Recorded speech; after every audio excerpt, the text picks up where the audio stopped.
A number of media outlets had reported about the recent U.S. State Department directive, which has placed the Eritrean Navy on a list of foreign persons, where U.S. government agencies and departments are sanctioned/banned from exporting munitions, technologies and other goods to these foreign persons. Most on the list are individuals and companies, while the Eritrean Navy is the only one listed as a navy of an entire nation. To the bewilderment of one reporter, the following question was asked to one senior State Department official about the bizarre move. "I noticed the Eritrean Navy is on the list. Can you give a bit more details as to how exactly they're involved with this illicit trade? And is that notable for a navy of a country to be sanctioned like this?"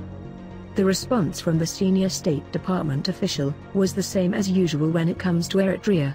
They've got no real answer as to why they commit these injustices against this innocent, peace-loving, proud nation. The response was, "I really can't get into the specifics of why entities were sanctioned." On the other hand, the usual obsessed yellow journalists, with no integrity when it comes to reporting on Eritrea, took it upon themselves to come up with the reason as to why the U.S. State Department had placed the Eritrean Navy on the list, with one writing a whole blog about it.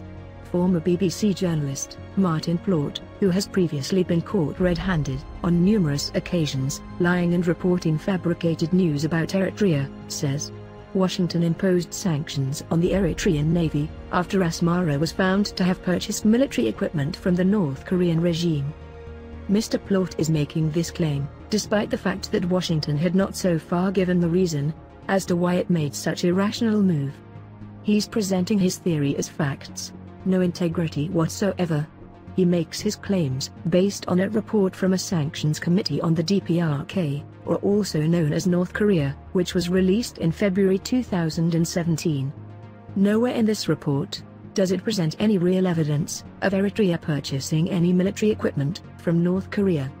It talks about a shipment originating from China that was destined for a company in Eritrea called Eritrea Computer Assembly and Communications Technology plc. Along the way, the report claims the cargo was interdicted by a member state which is not mentioned. Is this member state a U.S. ally who has an incentive for fabricating evidence/lies for the U.S. to advance U.S. interests against North Korea? We don't know. Anyway, once the cargo was in the hands of this unnamed member state, after a transit or whatever, the panel inspected the consignment of 45 boxes and determined that the contents were military radio communications products and related accessories. It said that certain boxes and labels were labeled as Glocom, and almost all of the items had been advertised by the company Global Communications Co. GLOCOM.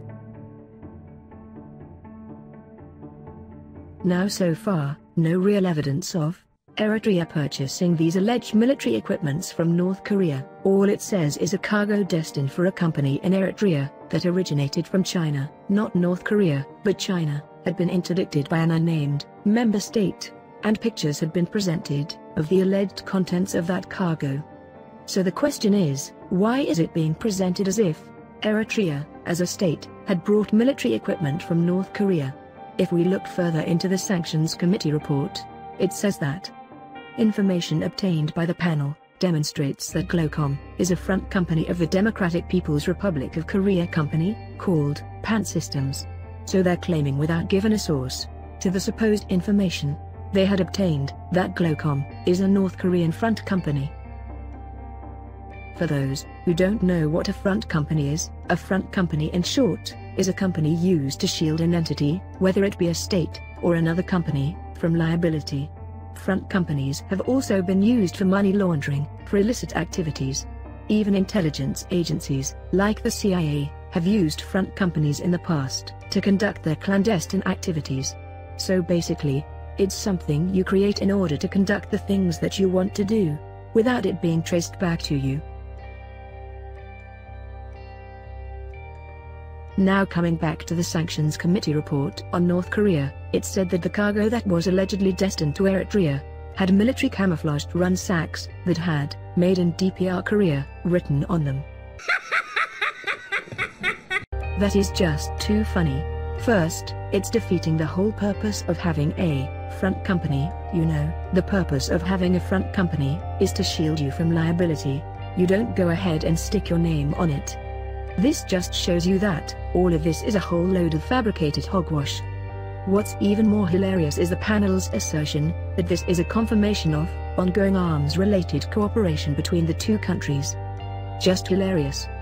There has always been this desperate attempt in the past to present Eritrea as the North Korea of Africa, and this is part and parcel of that ridiculous comparison.